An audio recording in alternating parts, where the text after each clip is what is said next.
আমি আপনাদের এলাকাতে বেশ কয়েকবার এসেছি, ওই একটু দূরে। তবে আজ পর্যন্ত কোনো দিন মাহফিলের এইরকম এই যে করুণ পরিস্থিতি, এটা আমার দৃষ্টিতে কেন আমি দেখছি আমার কিছু ভাইয়েরা দোকানে বসে আছেন।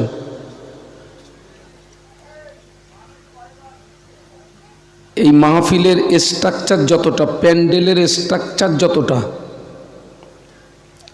আপনারা যারা বাড়িতে বসে আছেন, দোকানে বসে আছেন, এই আওয়াজ আপনাদের কানে যাবে ঠিকই, কিন্তু আপনারা কিন্তু একটা বরকত থেকে মাহরুম হবেন। মাহফিলের একটা বরকত আছে। আপনি যদি এখানে চুপ করে বসে থাকেন, এই মাহফিলের বরকতে আল্লাহ পাক আমাদের জীবনের সগীরা গুনাহগুলোকে মাফ করে দেয়। এবং প্যান্ডেলের স্ট্রাকচার যতটা, আমরা শুধু এখানে কিন্তু মানুষ বসে নেই, এখানে আল্লাহ পাকের অগণিত রহমতের ফেরেশতারা অবস্থান করছে। তো আমি সেজন্য অনুরোধ করব, যারা বাড়িতে কিংবা দোকানে কিংবা রাস্তায় আপনার জীবনের মূল্যবান সময়কে আপনি অযথা নষ্ট করছেন, আমন্ত্রিত বক্তা হিসাবে অনুরোধ করব, মাহফিলে এসে বসুন। আশা রাখি আপনারা আমার কথার উপরে আমল করবেন। আল্লাহ তৌফিক দিন, বলুন আল্লাহুম্মা আমিন।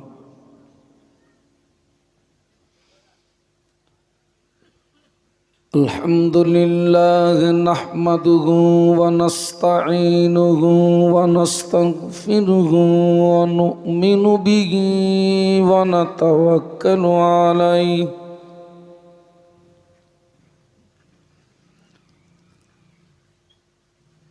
ونعوذ بالله من شرور أنفسنا ومن سيئات أعمالنا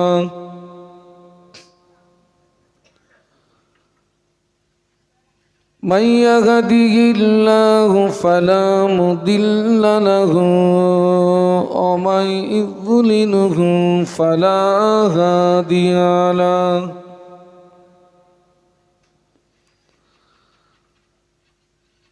ونشهد أن لا إله إلا الله وحده لا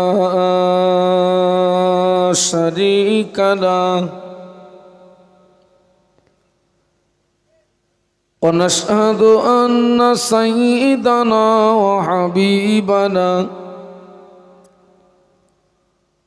ومولانا محمدا عبده ورسوله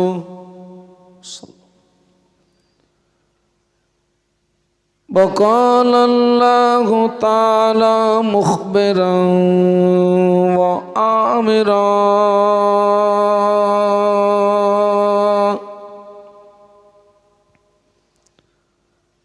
إن الله وملائكته يصلون على النبي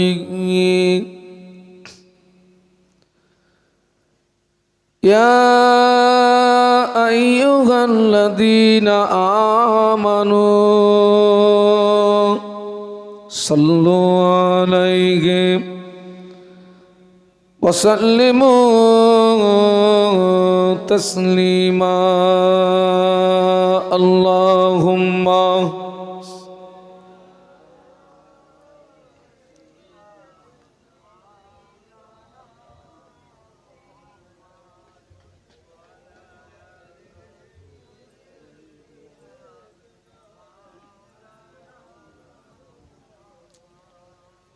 নৌকার মাঝি পার করে দে, নৌকার মাঝি পার করে দে, দেরি করিস না, যাব আমি জিয়ারতে সোনার মদিনায়। আল্লাহুম্মা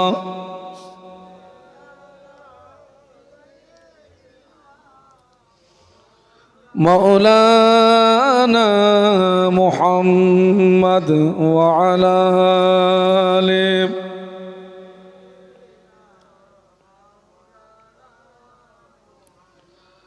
থাকতো যদি পাখির মতো আমার দুটি কোণে ডানা, পেরিয়ে সাগর উড়ে যেতাম সোনার মদিনায়। নৌকার মাঝি পার করে দে, দেরি করিস না, যাব আমি জিয়ারতে সোনার মদিনায়।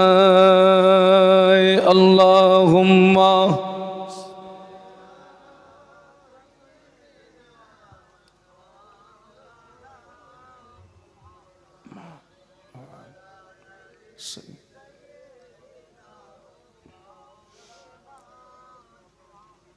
হাসবি রব্বি জাল্লাল্লাহ মাফি কলবি গায়রুল্লাহ। নূর মুহাম্মদ সাল্লাল্লাহ, বলো লা ইলাহা ইল্লাল্লাহ, লা ইলাহা ইল্লাল্লাহ, লা ইলাহা ইল্লাল্লাহ মুহাম্মাদুর রাসূলুল্লাহ। আল্লাহুম্মা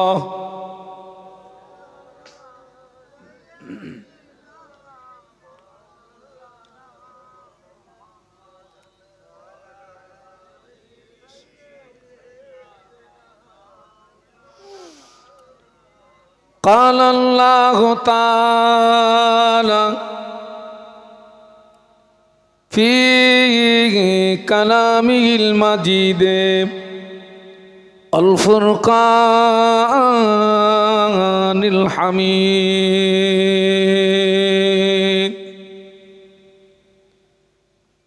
بسم الله الرحمن الرحيم. يا أيها الذين آمنوا اتقوا الله حق تقاته ولا تموتن إلا وأنتم مسلمون.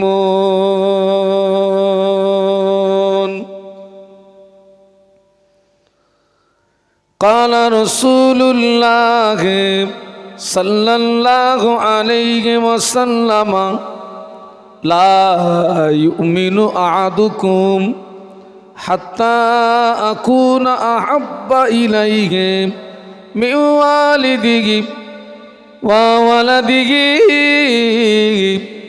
ওয়ান নাসি আজমাইন আও কামা ক্বালা আলাইহিস সালাতু ওয়াসসালাম।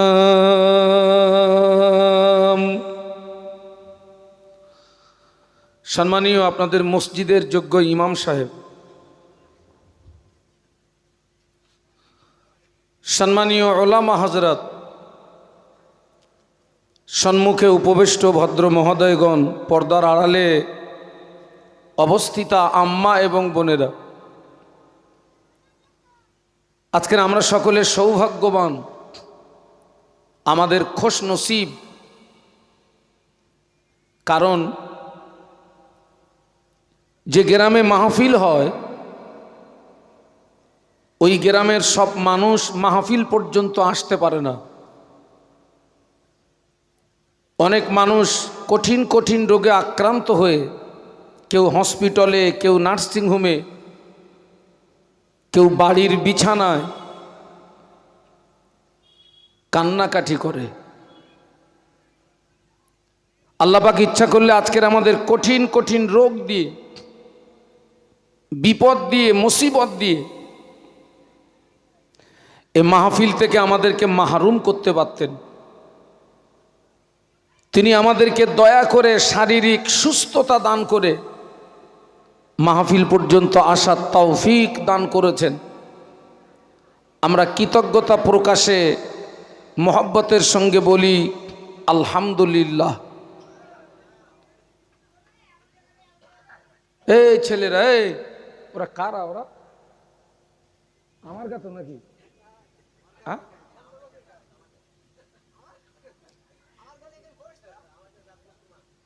আচ্ছা, তাই বলছি আমি। আমার গাতো তাহলে বিশ্বনবীর মাজার মুকদ্দাসে জানাই অসংখ্য দরুদ এবং সালাম। অন্তরের অন্তরস্থল থেকে বলি সাল্লাল্লাহু আলাইহি ওয়াসাল্লাম। আমি কোরআন শরীফের ছোট্ট একটি আয়াতে শরীফা, প্রিয় নবীর পাক জবানে বর্ণিত অসংখ্য হাদিস মোবারকের ভিতর থেকে ছোট্ট একটি হাদিস আমি তেলাওয়াত করেছি। আমি এখানে দেখছি অনেক মুরব্বিয়ানে কেরাম এসেছেন, যাদের দাঁড়ির চুলগুলো পুরো সাদা হয়ে গেছে। আল্লাহ রসুল সাল্লাল্লাহু আলাইহি ওয়াসাল্লাম তিনি বলেছেন, সাদা দাড়িওয়ালা মানুষ আল্লাহ পাকের দরবারে জায়েজ কোনো দোয়া চাইলে ওই দোয়াটা আল্লাহ পাকের ফিরিয়ে দিতে বড় লজ্জা হয়। একটু সুবহানাল্লাহ বলবেন? তো আমি আপনাদের কাছে দোয়া প্রার্থী, আমার জন্য একটু দোয়া করুন। মহান আল্লাহ তার সন্তুষ্টির উদ্দেশ্যে, দিনের স্বার্থে আমাকে দুটো কথা বলার তৌফিক দিন। একটু বলুন আল্লাহুম্মা আমিন। আমি আপনাদেরকে কিছু কিছু কথা জিজ্ঞাসা করব, আপনারা আমার সঙ্গে কথা বলবেন, ভালো লাগবে। আমার বয়স কিন্তু খুব বেশি না। হুজুর তো বলেই গেলেন, ওনার চেয়ে আমার দাঁড়ির চুল বেশি পেকে গেছে। তবে আমার বক্তৃতার বয়স 25 থেকে 26 বছর। মানে আমি মাদ্রাসায় পড়ার আগ থেকে মাহফিল করি। আমার আব্বাজি মাহফিল করতেন, আমার চাচাজি মাহফিল করতেন। আমার আব্বাজির সঙ্গে চাচাজির সঙ্গে আমি মাহফিলে যেতাম, তখন আমি মাদ্রাসায় ভর্তি হইনি। আর আব্বাজান কি ওয়াজ করতেন, চাচাজান কি ওয়াজ করতেন, আমি ওগুলোকে ক্যাসেট করতাম এই জায়গায়। তারপরে গ্রামে আগে সবাই খাস মিলাদ হতো না বাবা, গ্রামে বাড়িতে বাড়িতে। ওই খাস মিলাদে আব্বারও দাওয়াত হতো, আমারও দাওয়াত হতো। ওই আব্বার আগে আমি 10 মিনিট 15 মিনিট আমি কিছু কথা বলতাম। তো জীবনের সর্বপ্রথম আমি নজরানা পেয়েছিলাম 5 টাকা, আমার জীবনের প্রথম। তো এই 5 টাকাটা আমি আম্মাজির হাতে তুলে দিয়েছিলাম, আম্মাজির কাছে দোয়া চেয়েছিলাম। আম্মাজি দেখলাম 2 চোখ ভরা পানি। তিনি দোয়া করেছিলেন, আল্লাহ তোমাকে আলেম বানাবে। আব্বাজি কবরে চলে গেছেন, আম্মাজিও কবরে চলে গেছেন। দোয়া করি আল্লাহ পাক তাদের কবরকে এই মুহূর্তে নূরে গুলজার করে দেন। বলুন আল্লাহুম্মা আমিন। সেখান থেকে এই পর্যন্ত আল্লাহ পাক বহু জায়গায় নিয়ে গেছেন। তবে আমি যে কথাটি বলার জন্য এ পর্যন্ত এসছি, আমরা যদি এখান থেকে 20-25 বছর পিছিয়ে যাই, এখান থেকে 20-25 বছর আগে কিন্তু এত মাহফিল হতো না। হতো তবে সংখ্যায় অনেক কম। আমি এমনও মাহফিল করেছি এরকম স্টেজের পাশে বাঁশ গাছের ঝাড়, আর ওই বাঁশ গাছের কুঞ্চির গায়ে হারকেন টাঙানো, জায়গাটার নাম হচ্ছে পাইকার ডাঙ্গা, মানে হারকেন টাঙানো মাহফিল আমি করেছি। তো এখান থেকে 25 বছর আগের তুলনায় আলহামদুলিল্লাহ এখন মাহফিলের সংখ্যা অনেক বেড়ে গেছে। এখান থেকে 25 বছর আগে এত বক্তাও পাওয়া যেত না বাবা, বক্তার সংখ্যা তখন অনেক কম ছিল, মাহফিল কম, বক্তাও বলুন বলুন কম। তবে ওই গুটি কতক আলেমের দ্বারাতে সমাজের মানুষ যে হেদায়েত পেয়েছিলেন, সমাজের মানুষ যে উপকৃত হয়েছিলেন, এখন এত মাহফিল আর এত বক্তা হওয়ার পরেও সেই মূল জায়গাটা ঘাটতি দেখছি। পরিবর্তনের সংখ্যাটা কিন্তু কমে গেছে বাবা, এটা আপনারা মানেন না মানেন না? আচ্ছা, এর কারণ কি বলুন তো? অঙ্ক তো হওয়া উচিত ছিল, মাহফিল বেড়েছে, বক্তা বেড়েছে, মানে পরিবর্তন বাড়বে, কিন্তু এই জায়গাটা দেখছি আসল জায়গাটা ঘাটতি। এর কারণ অনেক, তবে আমি একটা ভাইটাল কারণের কথা বলছি। পুলিশ প্রশাসন দিয়ে কোনো মানুষের চরিত্র সংশোধন করা যায় না যতক্ষণ পর্যন্ত তার ভিতরে স্রষ্টার ভয় পয়দা না হয়। কার ভয়? আর একটু জোরে বলুন।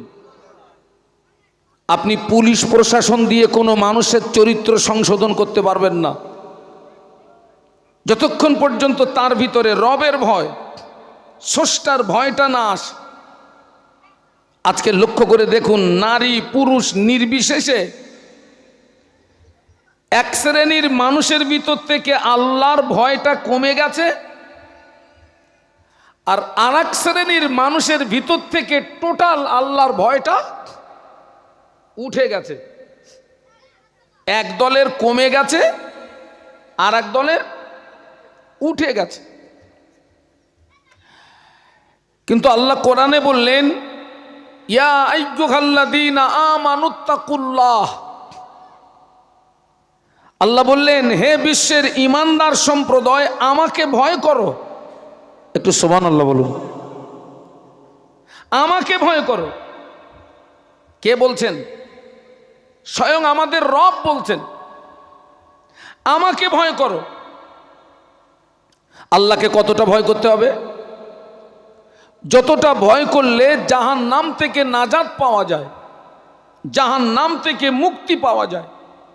আল্লাহ বললেন আমাকে ততটা ভয় করো।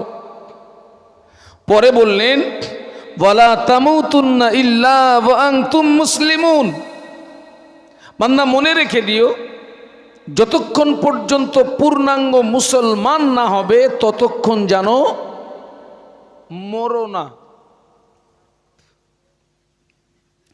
এই আয়াতে শরীফের ভিতরে মহান আল্লাহ বিশ্বের ইমানদার সম্প্রদায় দিগকে লক্ষ্য করে মূলত দুটি কথা বলেছেন।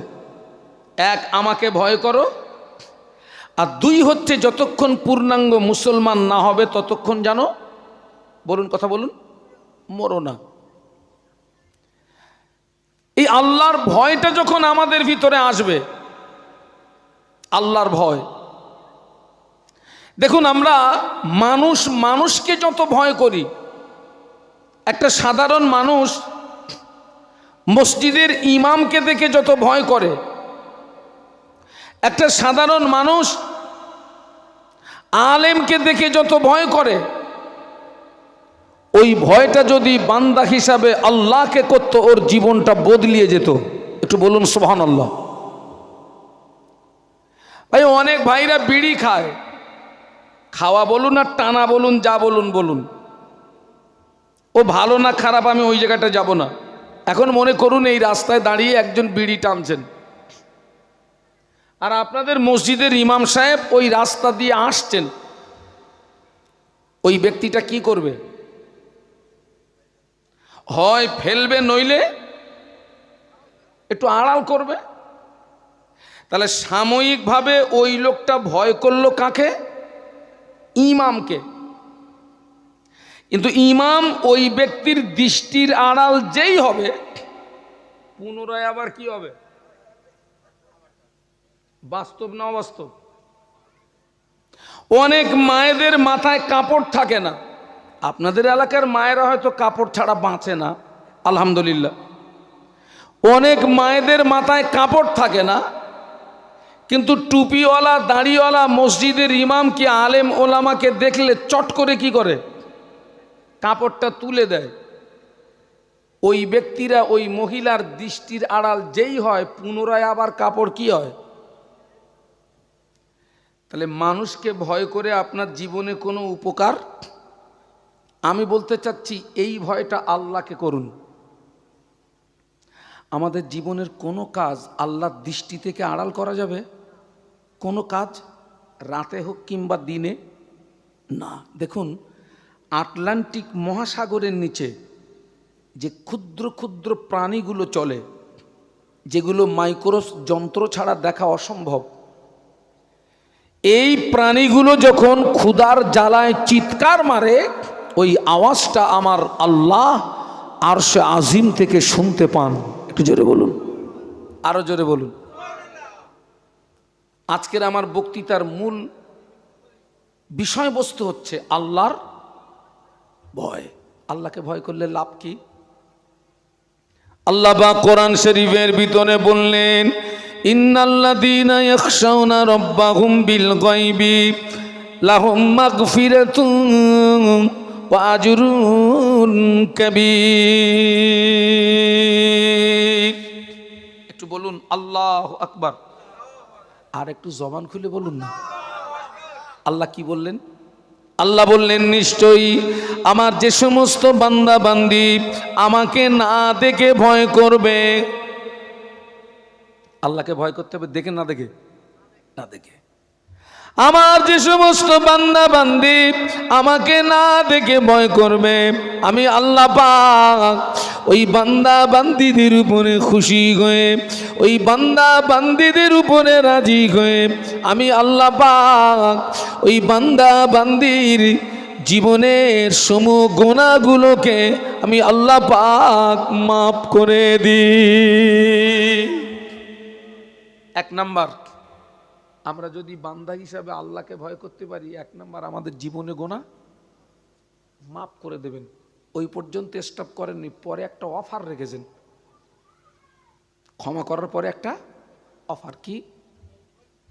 ওয়াজরুন কাবীর। আমি আল্লাহ পাক ওই বান্দা বান্দি দিগকে আমি আল্লাহ পাক ওদের উত্তম প্রতিদান দান করব। তামাম পৃথিবীর কোন নবী রাসূল আমাদের জীবনে গুনাহ মাফ করতে পারবে না। একমাত্র বান্দার গুনাহ মাফ করতে পারে কে? সে আল্লাহ বলছে, বান্দা তুই যদি আমাকে ভয় করিস, আমাকে কি করিস? ভয়। আর এই আল্লাহর ভয়টা যখন আমাদের ভিতরে আসবে, মৌমাছি টোটাল মাছির ভিতরে একটা মাছি থাকে লিডার, নাম কি বলুন তো? রানী মাছি। এই রানী মাছি যেখানে যায় পুরো দলবল, এই যে ওদের ভিতরে একটা ঐক্য। আপনি দেখুন, ছোট্ট ছোট্ট পিপিলিকা যখন বন্যা হয় দেখবেন ছোট্ট ছোট্ট কালো পিপিলিকা তারা ওই বাসার ভিতর থেকে বেরিয়ে আসে। তাদের ঘর বাড়ি সব ডুবে গেছে, বেরিয়ে এসে ওরা কি করে জানেন? বলের মতো জমাট বাঁধে, বলের মতন পুরো গোল হয়। আর ওই পানির উপরে ওরা কিন্তু ফিনফিন করে পাক মারে। প্র্যাকটিক্যালে দেখেছেন কোনোদিন আপনারা? দেখেছেন? আচ্ছা ভাই, ওই পাক মারে কেন?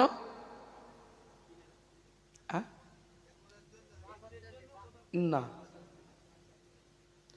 পাক মারে এই জন্য, যারা পানির নিচে আছে, যারা নিচে আছে, ওরা যদি এককভাবে নিচে থাকে তাহলে ওরা মারা যাবে। এই জন্যে ওরা পাক মারে। এই জন্যে তোরা কিছুক্ষণ পানির নিচে থাক, আমরা কিছুক্ষণ উপরে থাকি, তারপরে তোরা উপরে আয়, আমরা নিচে যাই, আমরাও বাঁচি তোরাও। একটু সুবহানাল্লাহ বলা যাবে? আর আমাদের ধান্দা কি বলুন তো? আমরা বাঁচি তুই মর। আপনাদের এখানে তো সব হয় না। আমাদের ধান্দা কি? আমি বাঁচি তুই মর। তো এই রানী মাছি যেখানে যায় পুরো দলবল। আল্লাহর ভয়টা যখন আপনার ভিতরে আসবে, 3.5 হাত কবর নামক জায়গার ভয় আপনার ভিতরে আসবে, হাসরের ভয় আপনার ভিতরে আসবে, মিজানের ভয় আপনার ভিতরে আসবে, সিরতের ভয় আপনার ভিতরে আসবে। আপনি তখন আকৃতিতে মানুষ থাকবেন না, আপনি তখন প্রকৃতপক্ষে একজন মানুষ হয়ে যাবে।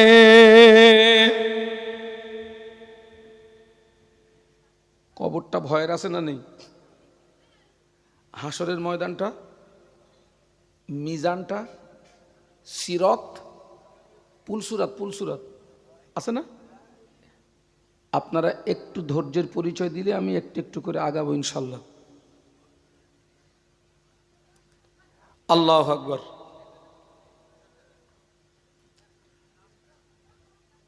এই যে দুনিয়া হচ্ছে 3 নাম্বার জগৎ। আমার দিকে তাকান, দুনিয়া কত নাম্বার জগৎ? অটোমেটিক আমরা আরো 2টো জগৎ অতিক্রম করে এসছি। তাহলে 1 নাম্বার জগৎ কোনটা? ওই যে আমরা সূরা ফাতিহার ভিতরে পড়ি না, আলহামদুলিল্লাহি রাব্বিল, বলুন, আলামিন। আলামিন হচ্ছে বহু বচন, আলম হচ্ছে 1 বচন। 1 নাম্বার জগৎ হলো রূহের জগৎ, 1 নাম্বার জগৎ হলো আলামে আরওয়াহ, রূহের জগৎ।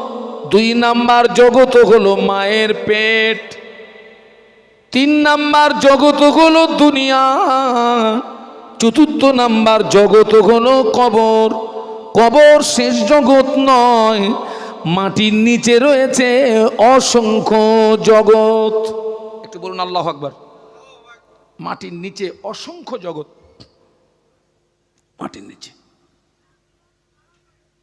আমি আপনি মারা যাব, আমাদের লাশ গোসল দেওয়া হবে, কাপনের কাপড় পরানো হবে, জানাজা নামাজ আদায় করে কবরের ভিতরে শুইয়ে দেওয়া হবে।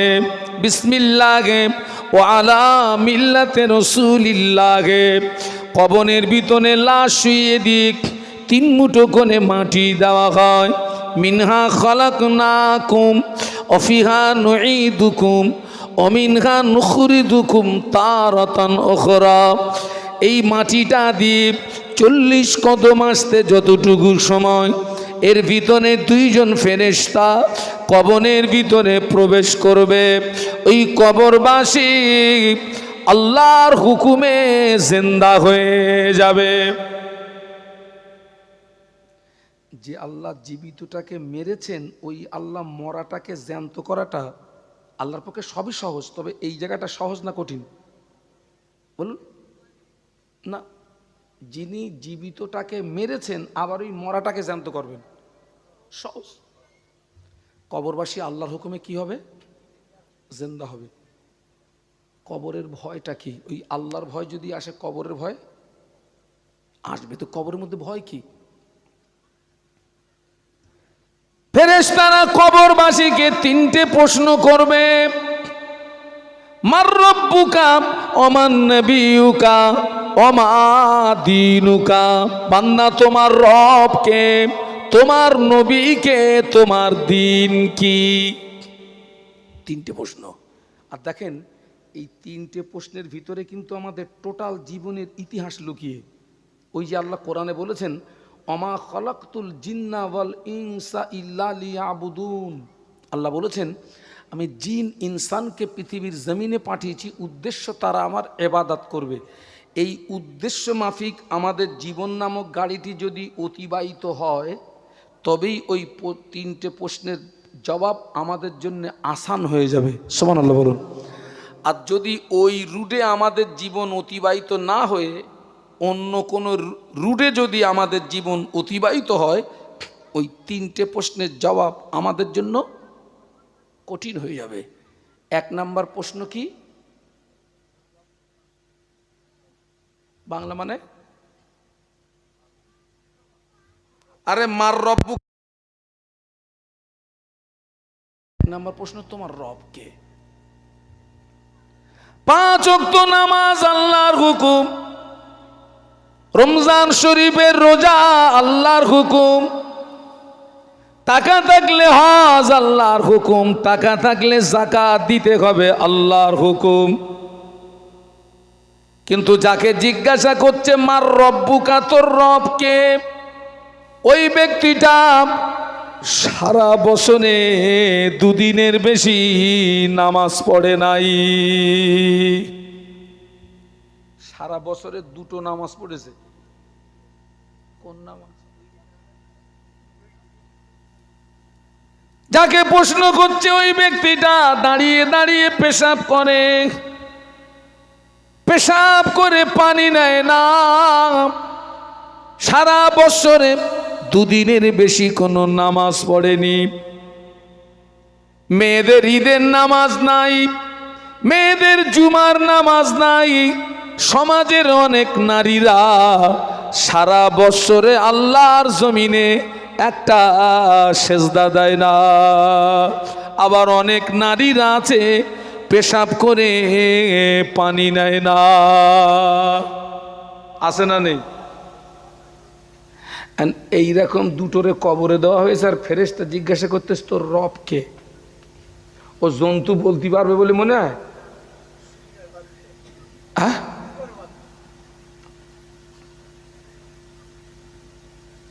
আপনি লক্ষ্য করেন এত মাহফিল হচ্ছে, এখনো পর্যন্ত দাঁড়িয়ে পেশাব বন্ধ হয়েছে?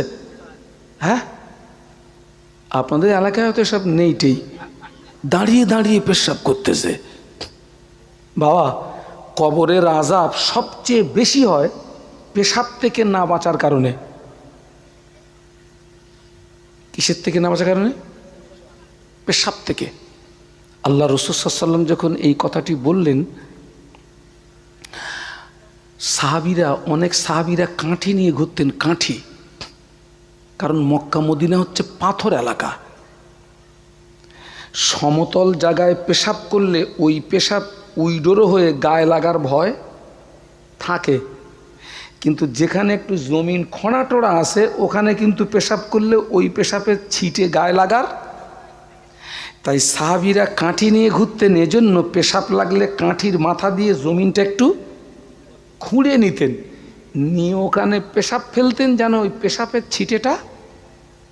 অনেক সাহাবী আল্লাহর নবীর জবানের ওই কথা শোনার পরে অনেক সাহাবীরা বোতল নিয়ে ঘুরতেন, পেশাব লাগলে বোতলের ভিতরে পেশাব করতেন যাতে পেশাবের ছিটে গায়ে না লাগে। তুই দাঁড়িয়ে দাঁড়িয়ে পেশাব করলি, দাঁড়িয়ে পেশাব করলে কিছু পেশাব লাগে পায়, কিছু পেশাব লাগে গাল, কিছু পেশাব লাগে হাতে। অনেক সময় দেখা যায় জন্তু নিজের পেশাব নিজে খায়, কারণ ওই হাত অজান্তেই নিজের গালে কি, আরে নিজের গালে পার্সেন্টেজটা কি চলে যায়। তো এটা বলেন,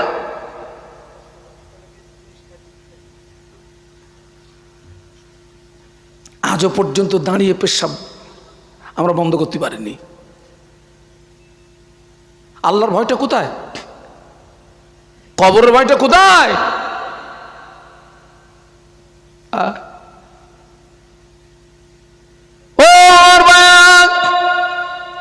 শুধু 2 ঈদের নামাজ পড়ে মাঝখানে মারহাবা,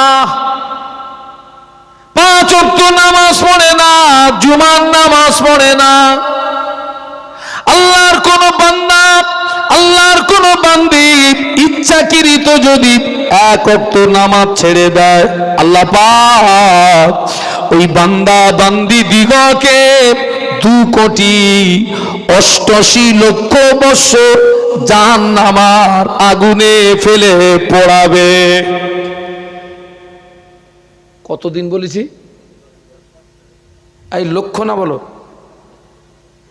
2,88,00,000 বৎসর। ভাই আমরা নবীরে ভালোবাসি তো? আরে কথা বলেন না কেন? বাসি। মৌখিক না প্র্যাকটিক্যালে? আরে ভাই মুখে ভালোবাসা সহজ, আর নবীর ভালোবাসাটা প্র্যাকটিক্যালে দেখানো কঠিন।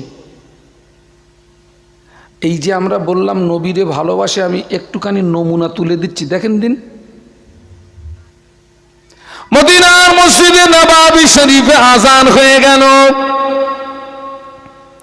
মদিনার মসজিদে নববীর মুয়াজ্জিন হাফসি বেলাল মদিনার মসজিদে নববীতে যখন আজান